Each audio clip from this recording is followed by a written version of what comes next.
Speaker. Mr Speaker, that last member just stood up and spent 5 minutes telling a joke about beer. Now, what I challenge that member to do is to go out, organise a public meeting in a pub in his electorate and explain to all his constituents that his government has just increased the price of beer for everyone by raising GST. That member, all the hard-working members of that member's constituent are going to be paying more for their beer because GST has just gone up. That member also told us that this is the best budget he has heard in 23 years. Did he have his ears closed when Dr Michael Cullen was delivering a budget to full employment, to low debt, to zero net debt, and he calls this budget aspirational? I call aspirational zero crown debt, low unemployment. Goodness me, if this is the best budget that man has heard in 23 years, and I think it's about time he went back and looked at the Hansards or perhaps opened his ears. He's only just got in his hearing, if that's the case. Mr Speaker, supply-side economics, sometimes referred to as trickle-down theory, states that if you give big tax cuts to the wealthy, they will spend this extra money on investing in businesses that will grow the economy and create jobs. That is supply-side economics. Mr Speaker, Paul Krugman is a Princeton professor who won the Nobel Prize for Economics in 2008. He said this about the economic theory that the national government is operating under, and I quote, "Supply-side economics is a crank doctrine that would have little influence if it did not appeal to the prejudices of editors and wealthy men. It has been disproven because what happens in reality is in times of uncertainty, the wealthy tend to pay down debt or save money. Very rarely will they be investing in the so-called productive economy that will drive this economy forward and this country forward." So once again, let me remind you that one of the world's top economists said that the National Party's guiding economic theory, supply-side economics, is a crank doctrine that will have little influence if it did not appeal to the prejudices of editors and wealthy men. So why would wealthy men love this budget? Let's see. Under the budget's tax cuts, the CEO of Telecom, Paul Reynolds, will get over $350,000 extra in the hand per year. The CEO of Fonterra, Andrew Ferrier, a cool $197,000 extra a year. The CEO of Air New Zealand, Rob Fyfe, about $120,000 extra per year. And the CEO of Contact Energy, David Baldwin, is only going to get about $73,000 extra per year. I could go on, but my point is not that these men are overpaid. It's not that their tax cuts are not their fault because they didn't set the government's tax strategy. They are just lucky beneficiaries. But I bet you, if you ask Rob Fyfe, he would say that he actually didn't need another $120,000 per year. It's nice to have, but it isn't the difference for Rob Fyfe between making ends meet and not. And this is the dilemma facing many New Zealanders at this point in time. Simply how to make ends meet. My point, Mr Speaker, is that this budget delivers massive tax cuts for those earning significant salaries. And while Paul Reynolds gets over $300,000 per year, Joe Citizen on the medium wage in Napier gets about $3 a week, or $150 per year after increases in GST have been taken into account.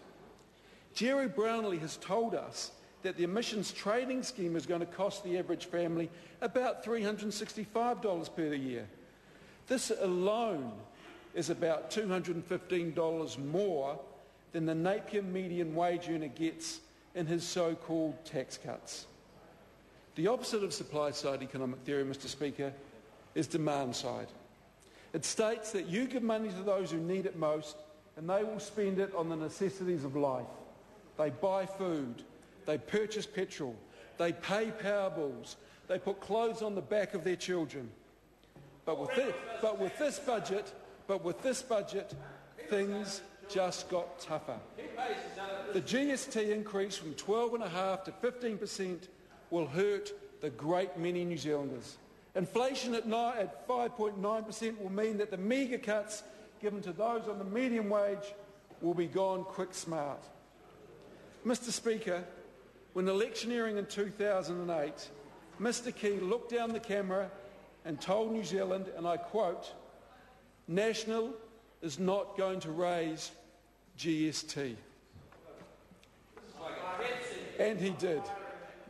He also told New Zealand he would not borrow for tax cuts. And he did. Mr Speaker, this is not the sort of budget that a Labour government would have delivered. As a party, we understand the message around equality of opportunity. We understand that everyone in our society needs the same opportunities to be as good as they possibly can be. And this is what this government delivered. This is what the Labour government delivered over 9 years. We absolutely value businessmen and women. We think the contributions of our top scientists, engineers, doctors, entrepreneurs, bankers, lawyers, farmers and foresters is invaluable in driving economic growth. But we also know that if the hard-working Kiwi family, and remember that 800,000 families in this country survive on a household income of $60,000 or less, if these hard-working Kiwi families lose the opportunity to engage in education, loses access to first-class medical facility, struggles to put food on the table and clothes on their children's backs, then we as a country will never be as good as we can be. This national government increased the minimum wage by 25 cents per hour last year, 25 cents per hour. And the Treasury has said in this budget that wage growth will not keep pace with inflation over the short to medium term. If that government really wanted to drive productivity and growth, they would treat workers with dignity and with respect and instigate ways to really increase productivity through driving up wages and salaries, not by crowing in a condescending way about how lucky the poor are to get a tax cut as well. And sure, the Australians cut the company tax rate down to 28 cents, like New Zealand, but the Australians also increased employer contributions to the Australian version of KiwiSaver from 9% to 12%. This government has left employer contributions at 2%.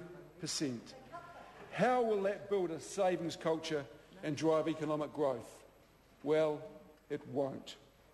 This budget and that government are stealing the dreams of hard-working Kiwis as more and more people become sick and tired of broken promises from their leaders. National is not going to be raising GST. National is not going to borrow for tax cuts. And then we have news that the government is going to mine the high-value conservation estate. What is Schedule 4? I describe it as one of the very few global competitive advantage. It is the picture on the cover of the glossy brochure sitting on the travel agent's desk in London that sells this wonderful country to those who want to get away from the maddening rush and spend a few pounds somewhere exotic. Ruin this and you will damage New Zealand's image and reputation internationally. Even the most cynical businessmen and women I have met do understand this is madness. And then there is talk about selling KiwiBank.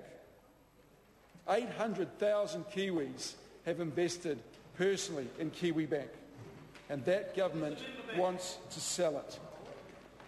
George Bush Sr.'s legacy as president was, "Watch my lips, I will not raise taxes." That cost him the election. John Key's legacy as Prime Minister could well be, "National will not raise GST." I'll raise a glass of PM Pinot Noir to that. Bring on election 2011, because ringing in the ears of the public will be John Key standing in front of a camera telling the people of New Zealand, "National will not raise GST," and they did. This, sir, is a budget of broken dreams and broken promises. Thank you.